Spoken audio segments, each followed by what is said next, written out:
परम सत्कायो गुरु प्यारी साध संगत जी, राधा स्वामी जी।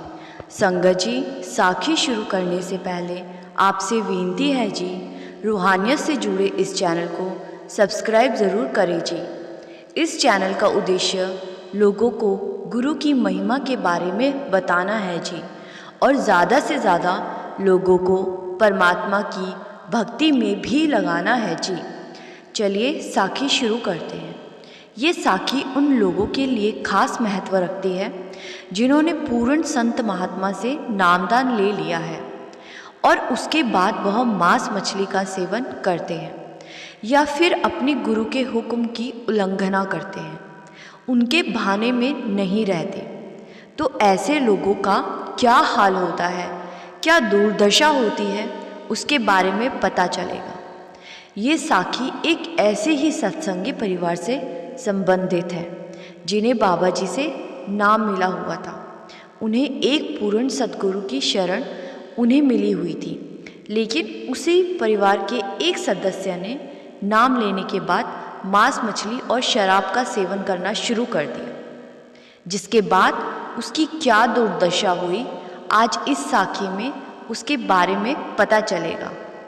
तो साखी को पूरा सुनने की कृपा करें जी। इस परिवार के पति और पत्नी दोनों ने नाम ले लिया था, परंतु पति ने नाम लेने के बाद मांस मछली और शराब का सेवन करना शुरू कर दिया।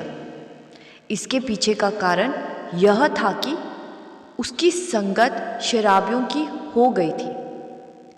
तो जैसे कि फरमाया जाता है कि जैसी हमारी संगत होगी वैसा ही प्रभाव हम पर पड़ेगा। अगर हमने शराबियों की संगत की है तो हम शराब पीने लग जाएंगे, हमें शराब पीने की आदत लग जाएगी। अगर हमने चोरी करने या जुआ खेलने वालों की संगत की है तो हमें चोरी करने और जुआ खेलने की आदत पड़ जाएगी, क्योंकि मन पर किसी भी चीज़ का प्रभाव बहुत जल्दी पड़ता है। इसीलिए तो कहा गया है कि भाई सत्संगी अभ्यासियों की संगत करो, अच्छे लोगों की संगत करो जो आपको एक सही मार्गदर्शन दे सकते हैं, आपको एक अच्छा माहौल दे सकते हैं।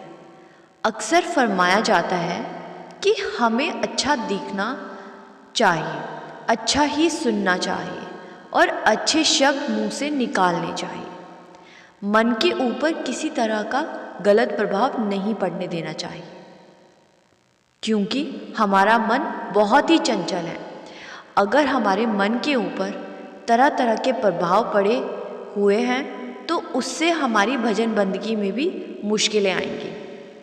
इसीलिए कहा जाता है कि हमें संतों की संगत करनी चाहिए, उनकी संगत की सेवा करनी चाहिए, ताकि हमारा मन मालिक की तरफ लग सके, मालिक की भजन बंदगी की तरफ लग सके।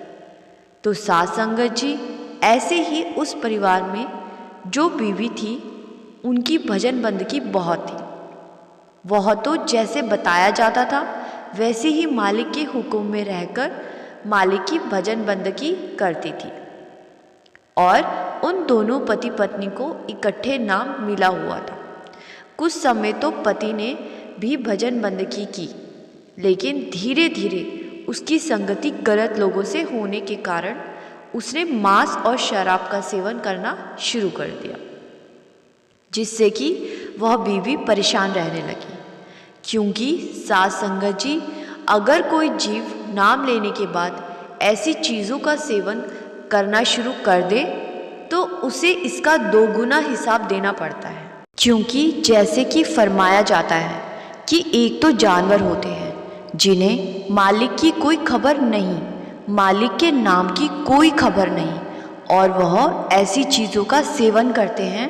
उन्हें तो माफ़ी मिल भी सकती है क्योंकि उन्हें मालिक के नाम की कोई खबर नहीं है और ना ही उन्हें नाम मिला हुआ है। दूसरी ओर मनुष्य है जिन्हें सारी समझ होती है, और कुछ लोग जिन्हें नाम मिला हुआ है, जिन्हें सब कुछ पता है कि हमें इसका हिसाब देना पड़ेगा। और अगर वह लोग ऐसी चीज़ों का सेवन करते हैं तो उन्हें दोगुना हिसाब देना पड़ता है और अपने गुरु की मार को भी झेलना पड़ता है, क्योंकि जो पूर्ण संत सतगुरु होता है उसने हमारी जिम्मेवारी ली होती है। जिसको भी वह नाम की बख्शिश करते हैं उनकी जिम्मेवारी ले लेते हैं। उन्हें सचखंड पहुंचाना उनकी जिम्मेवारी हो जाती है। और अगर ऐसे लोग गलत कार्यों में लग जाते हैं, मांस और शराब का सेवन करना शुरू कर देते हैं, तो उन्हें गुरु की मार भी झेलनी पड़ती है। तो ऐसे ही साध संगत जी, जब भी उस सत्संगी परिवार की बीवी सतगुरु के पास जाती तो अक्सर उनके पास जाकर कि मेरे पति को बख्श दो, उनकी संभाल करो, वह गलत रास्ते पर चले गए हैं। सतगुरु ने बीवी को बोला उसको प्यार से समझाओ, लेकिन उसका पति नहीं माना। उसकी यह आदत और बढ़ती गई, जिसकी वजह से मोहल्ले वाले भी परेशान रहने लगे।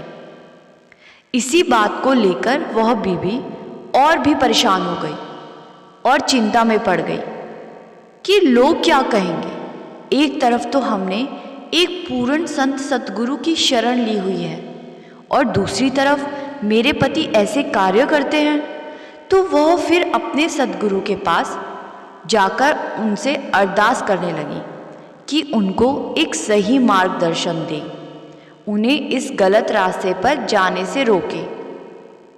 तो साध संगत जी, जब भी कोई अभ्यासी जीव अपने गुरु के पास जाकर अरदास करता है, उनके पैरों में पड़कर उनसे विनती करता है, तो गुरु अपने शिष्य की यह हालत नहीं देख पाता। वह तो उन्हें अपने जैसा बनाना चाहता है।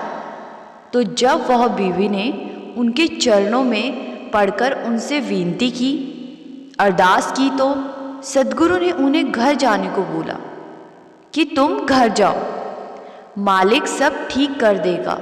और वह घर लौट आई और घर जाकर नाम की कमाई करने लगी। और वह बीवी पूरी रात भजन सिमरन पर बैठी रही। और उसी रात सतगुरु उसके पति के सपने में आए और उसको प्यार से समझाया कि तू ये सब छोड़ दे और नाम की कमाई कर। लेकिन उसकी आदत इतनी बिगड़ चुकी थी कि उसके ऊपर सपने वाली बात का कोई प्रभाव ना पड़ा। अगले ही दिन जब सुबह हुई तो उसके पति ने सुबह ही घर में मांस पकाना शुरू कर दिया और उसका सेवन करना शुरू कर दिया। ऐसा रोज चलता रहा। एक दिन उसका पति किसी कारणवश दूसरे शहर में गया। उसके कुछ देर बाद उसकी पत्नी के पास पुलिस वालों का फ़ोन आया कि आपके पति का एक्सीडेंट हो गया है। वह भागकर अस्पताल पहुंची। वहां जाकर देखा कि उनकी दोनों टांगें टूट गई। यह देखकर वह रोने लग गई। जब पति को होश आया और उसने अपनी ये हालत देखी तो उसके भी आंसू बह निकले, क्योंकि उसे समझ आ गई कि यह सब मेरी यह बुरी आदत की वजह से ही हुआ है। मुझे मेरी पत्नी ने कितना समझाने की कोशिश की और सतगुरु ने भी मुझे सपने में आकर बहुत समझाने की कोशिश की, लेकिन मैं नहीं माना। और अब मेरी ऐसी हालत हो गई है कि मैं चल भी नहीं सकता। इस हालत का केवल मैं ही जिम्मेदार हूँ। मेरे मालिक ने जो भी किया है मेरे साथ ठीक ही किया है, क्योंकि ऐसे तो मैंने मानना नहीं था। मेरी आदत छूट ही नहीं पानी थी। अब मेरे मालिक ने मुझे बिस्तर पर बिठा दिया है ताकि मैं उसके नाम की कमाई कर सकूं, उसकी भजन बंदगी कर सकूं। उसके बाद उसने पूरा समय भजन बंदगी को देना शुरू कर दिया और बुरी चीज़ों और बुरी संगति से दूरी बना ली। धीरे धीरे वो अपनी पहले वाली अवस्था में आ गया और नित्य नियम से सत्संग और सेवा पर जाने लगा।